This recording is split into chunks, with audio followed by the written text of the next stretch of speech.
आइए 11th के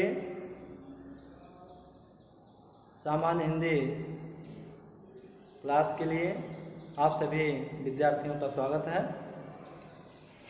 देखिए, आप लोगों को हम जो है इस समय पढ़ा रहे हैं हिंदी गद्य का पहला लेसन, पहला पाठ, भारत वर्षोन्नत कैसे हो सकती है, और इसको लिखने वाले हैं भारतेंदु हरिश्चंद्र जी। देखें, इसके पहले जो आप लोगों को हमने पढ़ाया, यही बात बताया कि भारतेंदु हरिश्चंद्र जी ने सन 1884 ईस्वी में बलिया जिले के दादरी नामक स्थान पर देशोपकारी मेले में भारत देश की उन्नत कैसे हो सकती है, इस पर हिंदी भाषण दे रहे थे, और उसी का अंश है कि भारत वर्षोन्नत कैसे हो सकती है। तो भारतेंदु हरिश्चंद्र जी आज की बात नहीं है, 1884 की बात है। भारतेंदु हरिश्चंद्र जी ने भारतीयों को आलसी बतलाया। हमारे देश के लोग बहुत आलसी हैं, यहाँ जो कुछ हो जाए वही बहुत है। इसके लिए उन्होंने भारतीयों को रेलगाड़ी के डिब्बे की संज्ञा भी दिया, ये भी बात बताया। अब हम आगे आपको ये बताते हैं कि अब क्या हो रहा है। भारतेंदु हरिश्चंद्र जी, जब लोग ये कहते हैं कि बाबा हमारा पेट तो भरा ही नहीं है, पेट के धंधे के मारे छुट्टी नहीं मिलती, तो हम क्या करें। तो भारतेंदु हरिश्चंद्र जी बहुत अच्छे से समझाते हैं, कहते हैं कि देखो, इंग्लैंड का पेट भी कभी खाली हुआ करता था, यानी इंग्लैंड के लोग भी भूखे हुआ करते थे, लेकिन इंग्लैंड ने क्या किया, वहाँ के लोगों ने क्या किया कि सबसे पहले उन लोगों ने अपना एक हाथ से अपने पेट भरने का काम किया, तो दूसरे हाथ से उन्नत के कांटे को भी साफ करते रहे, यानी विकास करते रहे। तो भारतेंदु हरिश्चंद्र जी इसी तरह से भारतवासियों को समझा रहे हैं, उस मेले में हिंदी स्पीच दे रहे हैं।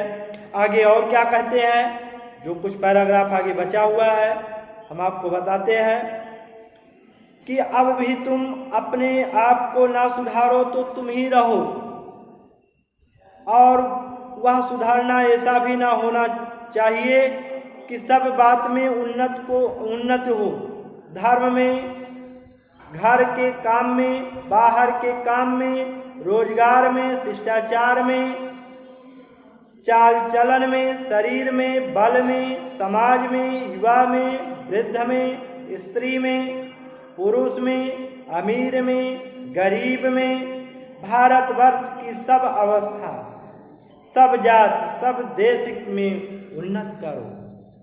यानी भारतेंदु हरिश्चंद्र जी कहते हैं कि सभी भागों में देश की उन्नत होने की बात की जानी चाहिए। लेखा आगे कहते हैं कि अब ऐसी बातों को छोड़ो जो तुम्हारे इस पथ के कांटे हों, चाहे तुम्हें लोग निकम्मा कहें या नंगा कहें। मतलब भारतीयों को समझाते हुए कहते हैं कि चाहे तुम्हें कोई कुछ भी कहे, परंतु तुम अपने मार्ग से कभी विचलित मत हटो। क्रिस्तान कहे या भ्रष्ट कहे, तुम केवल अपने देश की दीन दशा को देखो, यानी अपने देश की स्थिति को देखो, उनकी बात मत सुनो। अपमानम पुरस्कृत्व मानम कृत्वा पृष्ठता सुकार स्वादे श्रीमान कारध्वंसो ही मूर्खता, यानी अपमान सह करके, पुरस्कार मानम कृत्वा, अपमान सह करके भी आप अच्छे कार्य करते रहोगे तो निश्चित रूप से आपको पुरस्कार मिलेगा। हम यही कहना चाहते हैं, लेखक यही कहना चाहता है कि जो लोग अपने को देश हितैषी लगाते हैं और अपने सुख को होम करके, अपने धन और मान को बलिदान करके कमर कस के उठें। देखा देखी में थोड़े ही दिन में सभी लोग कार्य करना आरंभ कर देंगे। तो इस प्रकार से लेखक ये समझाना चाहते हैं कि उन चारों को वहां से पकड़ कर लाओ जो कार्य नहीं करना चाहते हैं। ऐसे लोग जो आलसी बने रहना चाहते हैं, उनको बांध कर कैद करो। इस समय जो बातें तुम्हारी उन्नत पथ के कांटा हो, उनकी जड़ को खोद कर निकाल दो, फेंक दो। यानी तुम्हारे मार्ग के रास्ते में जो भी बाधाएं आए, उसे तुम दूर करके आगे बढ़ जाओ, तभी देश की उन्नति हो सकती है। लेखक आगे समझाते हुए कहते हैं कि अब प्रश्न होगा कि भाई हम तो जानते हो कि नहीं, उन्नत और सुधारना किसी चिड़िया का नाम है। किसको अच्छा समझें, क्या लें क्या छोड़ें, तो कुछ बातें जो इस शीघ्रता से मेरे ध्यान में आती है उनको मैं कहता हूँ। आप लोग किताब देखते रहें, किताब में जो पैराग्राफ मैं पढ़ रहा हूँ वही आप देखिए किताब। तो मैं कहता हूँ, सुनो। भारती हरिश्चंद्र जी किस तरह से समझाते हुए कह रहे हैं कि सब उन्नतियों का मूल धर्म,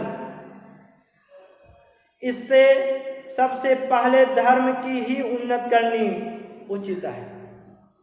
भारती हरिश्चंद्र जी कहते हैं कि सभी प्रकार की उन्नति का मूल कारण धर्म है। इससे सबसे पहले धर्म की ही उन्नति करो। अगर धर्म है तो देखो, अंग्रेजों की धर्म नीति राजनीति परस्पर मिली रही है, इससे उनकी दिन दिन कैसी उन्नति हुई है। यानी धर्म को जोड़ करके अगर आप चलोगे तो दिन दिन यानी आपकी उन्नति होती जाएगी, विकास होता जाएगा। उनको जाने दो, अपने ही यहाँ देखो, तुम्हारे यहाँ धर्म की आड़ में अनेक प्रकार की नीति, समाज गठन, वैदिक आदि भरे हुए हैं। दो एक मिसाल भी सुनो, उदाहरण भी सुनो। यही तुम्हारा बलिया का मेला है, मेले में ही बोल रहे हैं, यही तुम्हारा बलिया का मेला है और यहाँ स्थान क्यों बनाया गया, जिसमें जो लोग कभी आपस में नहीं मिलते, 10-10, 5-5 कोस से वह लोग एक जगह एकत्र होकर आपस में मिले और एक दूसरे का दुख सुख जाने। यानी भारतेंद्र हरिश्चंद्र जी इस मेले के बारे में बता रहे हैं कि मेले का आयोजन क्यों किया गया है और क्यों किया जाता है। क्योंकि लोग घर पर कार्य करते रहते हैं, खेत में कार्य करते रहते हैं, किसी के पास समय नहीं रहता है। लेकिन जब किसी बहाने धर्म की आड़ में जब किसी मेले का आयोजन किया जाता है तो लोग दूर दराज से वहां पर पहुंचते हैं, एकत्र होते हैं और एकत्र होकर के सुख दुख एक दूसरे का जानते हैं और बांटने का काम करते हैं। इसके अलावा जो वस्तुएं उन्हें नहीं मिल पाती हैं, वो समय से नहीं पहुंच पाए मार्केट में, बाजार में, तो उन्हें मेले में वो वस्तुएं मिल जाती हैं। बहुत बढ़िया भारतीय नारिशन जी इस तरह से समझाते हुए आगे कह रहे हैं कि देखिए, जिससे गृहस्थी के काम की वो चीजें गांव में नहीं मिलती, यहाँ ले जाएं। एकादशी का व्रत क्यों रखते हैं? एकादशी का व्रत क्यों रखते हैं? क्योंकि उसे भी धर्म से जोड़ दिया गया है। कहते हैं एकादशी का व्रत रखिए, उपवास रखिए, भगवान विष्णु खुश होंगे, घर में लक्ष्मी आएंगी। तो इस तरह से उसे धर्म से जोड़ दिया गया।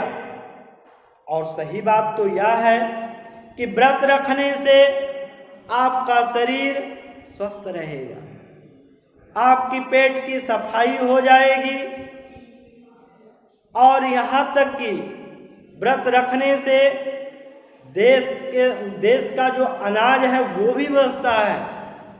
यानी आपका शरीर भी स्वस्थ हुआ, अनाज भी बचा, हर तरह से निश्चित रूप से देश का विकास ही होगा। लेखक आगे समझाते हुए कहते हैं कि आप जिस व्रत रखा है, जिसमें महीने में 2-1 उपवास में शरीर शुद्ध हो जाए, और तो और गंगा जी नहाने जाते हैं, उसे भी देखिए धर्म से जोड़ा गया। गंगा जी नहाने जाते हैं तो पहले पानी सिर हेत की उसको पर जो है सिर पर चढ़ाकर फिर पैर पर डालने का विधान क्यों है? क्योंकि लोग जब पैदल जाते हैं तो यात्रा करने के कारण वो थके रहते हैं, शरीर गर्म रहता है, शरीर का टेम्परेचर अधिक रहता है। तो ऐसे में उसे धर्म से जोड़ दिया गया कि लोग जब गंगा स्नान करने जाते हैं या किसी नदी में स्नान करने जाते हैं, तो गंगा जी हो या सरयू मैया हो, तो तुरंत उस जल को पहले उठाते हैं और माथे लगाते हैं, कहेंगे जय हो गंगा मैया, जय सरयू मैया। यानी जो नदी है उसका पानी लेकर के सिर माथे लगाएंगे। यानी अब सिर की जो गर्मी है वो पानी लगाते ही टेम्परेचर सामान्य होने लगा। और फिर पैर पर पानी डालते हैं, यानी पैर नदी में डालते हैं, तो तालू से भी आपका शरीर का टेम्परेचर सामान्य होने लगा, ऊपर सिर से भी सामान्य होने लगा। यानी पूरा शरीर आपका थोड़े ही समय में सामान्य हो गया। फिर स्नान करिए, आपको कोई विकार नहीं होगा, यानी आपको कोई तकलीफ नहीं होगा। इसलिए इसे धर्म से जोड़ दिया गया। तो धर्म से जोड़ने पर इस तरह का लाभ रहता है। लेखक कहते हैं ये भी देखो,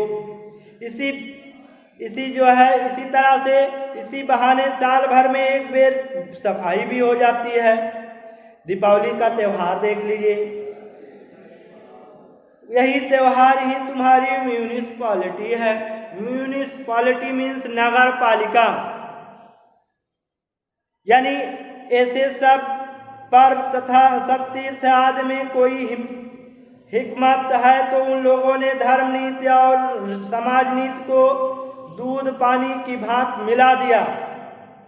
खराबी जो बीच में भई है वह यह कि उन लोगों ने यह धर्म क्यों मान लिए थे, इसका लोगों ने मतलब नहीं समझा और उन बातों को वास्तविक धर्म मान लिया। भाइयों, वास्तविक धर्म तो केवल परमेश्वर के चरण कमल का भजन है।